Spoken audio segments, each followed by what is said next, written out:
Hi everyone, welcome to my channel, Catching Up with Crystal. I'm Crystal. Thank you for tuning in today. Please remember to like and subscribe so that you can be updated when I post new videos. I am trying to grow my channel. It would be helpful if you guys could like and subscribe. This channel focuses on health, well-being, mental, spiritual, and emotional well-being of people of color. It also focuses on travel and just life in general. So I just wanted to make this video. I just came from getting my hair braided today. I'm going to be taking a trip to Jamaica, and I'm going to take you guys along with me on that trip. But this video is about Black girl trauma that starts when we're children. And so I knew I was going to make some videos in the future about Black girl trauma, and I will talk further in other videos about my experience and expertise and credentials about that topic. However, I went to get my hair braided, as I said, and the African braid shop where I go is always crowded. But I walked in, and it was crowded. And there was a little Black girl. She was as cute as she wanted to be, a beautiful future queen in the making, just beautiful. She was about 6 or 7 years old, and her mother was sitting next to her in one of the chairs, and the little girl was getting her hair braided. And she was screaming and she was crying and she was holding on to her hair, and tears were streaming down her face, and she was kicking her little feet. And you could see that this little girl was being traumatized by getting her hair done. And I know that she was traumatized because she had fear on her face. And her mother was sitting next to her, and she didn't give her any emotional support. She didn't say, it's okay, or you're gonna be, you're gonna get through this, or it's gonna be all right. And just her mother just totally detached from the little girl's trauma and was watching Lifetime. There was a Lifetime movie. They always got a movie on at the African Braid Shop. And so I wanted to say something to the little girl. I wanted to say to her, you know, she's almost done. It's going to be okay. Something to ease this traumatic experience for this little girl. She had a beautiful head of thick hair, beautiful little girl. But her mother, sitting right next to her, inches from her, didn't comfort her through this obviously traumatic moment. And the girl had tears in her eyes and running down her face, and she's kicking and screaming and she's holding on. And the African braider was just, the little girl's head was on a roller coaster ride, and the lady's just braiding, and it was trauma. And it gave me flashbacks to my own childhood. And we can all relate to this, little Black girls. Think about this. Most of us can. I don't want to speak for everybody's experience, but the general Black culture experiences as little girls, we had some trauma getting our hair done because maybe, the products weren't available for us. There's more products out on the market now than there ever have been for people of color. But, maybe the wrong size comb. If you had thick hair, your mom is like, woof, like she's rowing a boat, woof, with your hair, woof, woof. And for me, my Black girl trauma came from when I'd have to get my hair done on Saturday before church on Sunday, and that hot grease, and you'd hear it sizzling, and it would burn your scalp, and you reached up because it burnt, and your mom might have popped the back of your hand with the comb. That's Black girl trauma with our hair. But I watched this little girl, and nobody in the room said anything to her. Nobody in the room comforted her. The room was full with women of color, and none of us, including myself, initially said anything. And I didn't say anything because in this day and age, and we know how Black folks are, and can be, again, I'm not generalizing, but times have changed, because I can say that I definitely might have been raised by a village where the neighbor better not tell your mama that you was acting up, before she got home from work or whatever. But nowadays you have to be careful about approaching other people's children. People get very protective and defensive about their children, and so we are careful.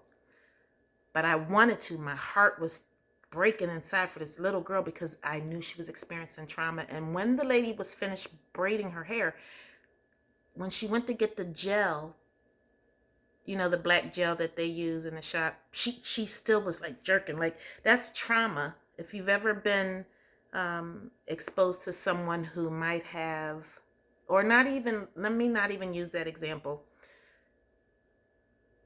If you've ever seen someone who has been victimized physically, they're hypersensitive and they jump. If you make a sudden move, people jump. People who have been traumatized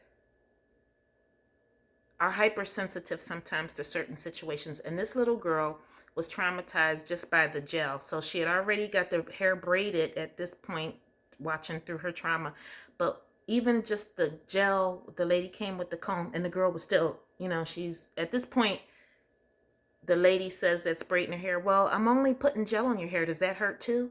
Well, that doesn't help. The little girl's already been traumatized. And she's at the point of tears where we've all been, where you no longer have control because you're crying so hard. And that's where this little girl was. And that's why even with the gel, it was still continuing to be a traumatizing experience. But again, let me go back.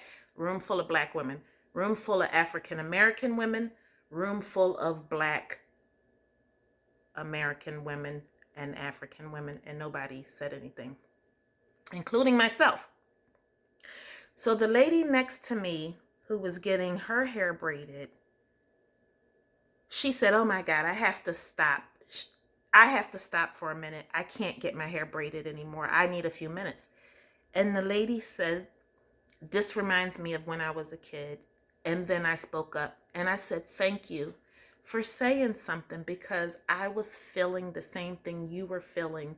And then all the women in the room, the African American women in the room, chimed in, which is interesting because I'm not sure, and I'm not going to speak what growing up as an African little girl would be, because, or was like, because I'm not an African little girl. I'm an African American woman of African descent, but I'm a mutt. I've got a few other things mixed in me.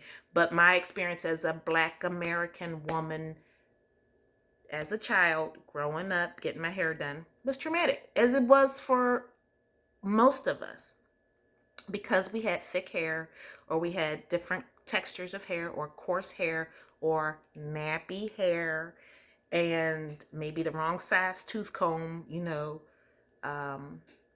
because growing up, I think I remember there was a black comb, and then there was the pick that had the fist on it. But anyway, so when the lady was brave enough to speak up, and I said, thank you for speaking up, because I felt the same way too. I felt brave enough then. Let me back up one thing. Little girl was crying. Her mother said to her, before this woman spoke up, a few minutes before, her mother said to her, it's the last braid. Get yourself together.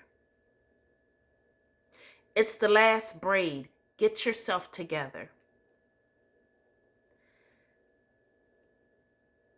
The little girl didn't understand that that's the last braid. The little girl, 6 or 7, she has no reasoning. This is the last braid. It doesn't mean anything to her, because in the moment, she's experiencing pain. In the moment, it hurts. In the moment, it doesn't matter that it's the last braid, because she's in pain in the moment. And the one person in the room who could help her through her trauma tells her, get yourself together. It's the last braid. And so I was thankful when the woman spoke up, because then it gave me the courage to then step in. And I got out of my chair and I walked over to the little girl and I said to her, you are beautiful. I said, you are so beautiful. And I said, and when your hair is done, you're going to be even more beautiful. Your hair looks nice. And I said, I know it hurts now. I said, but it's almost over. And I said, everybody at school is going to be jealous of you because your hair is going to be so beautiful. And then all the other women in the shop, the African American women in the shop, chimed in. And they gave her that emotional support. And that's what I loved, is we joined in as a community of Black women, of African American women of African descent. We surrounded and embraced this little girl, and we all told her how beautiful she was and how beautiful her hair was. And we showered this little girl with positivity, and those tears dried up and she beamed a little bit. And when the lady was done doing her hair, we continued to compliment her, and she was the star in the shop, and you could see her glow. And her mother did not chime in and give her any emotional support. That little girl was traumatized. It does not matter that it was the last braid. She was traumatized. She will remember that experience when she's a 40, 50-year-old woman.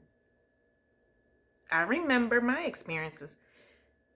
Saturday nights, right before church, in the kitchen, getting that hair pressed, that hot grease hitting my scalp, you know, reaching up to protect myself and getting popped with the back of the comb, you know. And when I grew up, there were no bumpers. Your pressing comb was on a stove with an open flame. There was no regulating the temperature.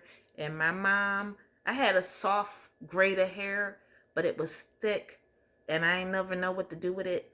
And it, you know, that hot comb and that grease, you know, I remember that experience, and this little girl will remember that experience too. And so if you can remember what your first traumatic experience was in your life, and you're a grown woman now,